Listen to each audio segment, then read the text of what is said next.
Hello friends, তো আমি দুপুরে কি রান্না করছি দেখো। আজকে তো নিরামিষ জানোই, তো আমি সবটাই শেয়ার করি। এখানে আমি জিরে, তেজপাতা আর শুকনো লঙ্কা এটা ফোড়ন দিয়ে নিলাম। তো যাই হোক, আর এটা হচ্ছে পেঁপে আলু সেদ্ধ করে নিয়েছি, একটু নুন দিয়ে একটু ভাপিয়ে নিয়েছি, আর একটুখানি আদা দিয়েছি। তো আমি এটাও দিয়ে দিলাম,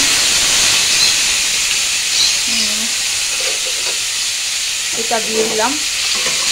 তো এটা আমি এটা একটুখানি হলেই হয়ে যাবে, কারণ ভাপানো আছে তো।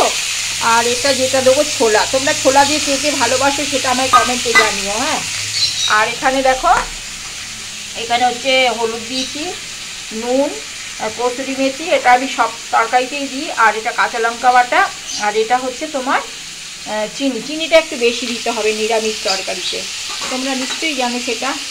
তো একটু জল দিয়ে দিলাম, নাহলে তরকারিটা পুড়ে যাবে, ঠিক আছে। তো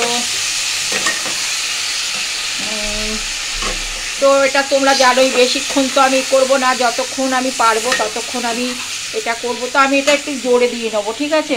তো আর যেটা করব, উচ্ছে দিয়ে আলু দিয়ে এটা ফোড়ন দেবো, আর একটুখানি তোমার আদা দেবো ঘষে, আর একটুখানি দেবো নুন মিষ্টি তো দেবই, দিয়ে এটা ফোড়ন দিয়ে এটা শুধু করবো, ঠিক আছে, কোনো মশলা দেবো না। আর পাশে তো ভাতটা হচ্ছেই।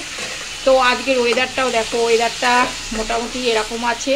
তো আমি তো জানি এরকম ওয়েদারটা আমি তো দেখাই। আর এই দেখো, পেঁপে দিয়ে আলু দিয়ে এটা করলাম, বেশি একটু লাগবে না। আর একটু বেসন একটু ভেজে রেখে দিয়েছি আমি, এটা নামানোর সময় দিয়ে দেবো। এটা একদম গা মাখা হয়ে যাবে পেঁপে আলুর ডালনা, ঠিক আছে। পেঁপে আলুর ডালনা তোমরা কে কে ভালোবাসো সেটা বলো আমাকে। তো আমি এটা বেশি জিরের গুঁড়ো দেবো একটুখানি, ব্যাস। আর গরম মশলা দেবো, হয়ে যাবে। এটাই হয়ে গেল, এই যে একদম কমপ্লিট। তো যাই হোক, বেশিক্ষণ করব না, ঠিক আছে। তো এটা বেশিক্ষণ করার কোনো দরকার নেই।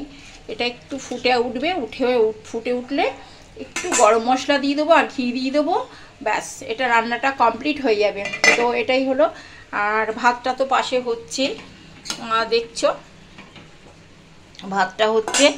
আর তোমার এটা আমি করে নেব, এটাই আমার আজকের রান্না আর কি। বাই বাই বন্ধুরা, আবার নেক্সট ভিডিওতে আসছি।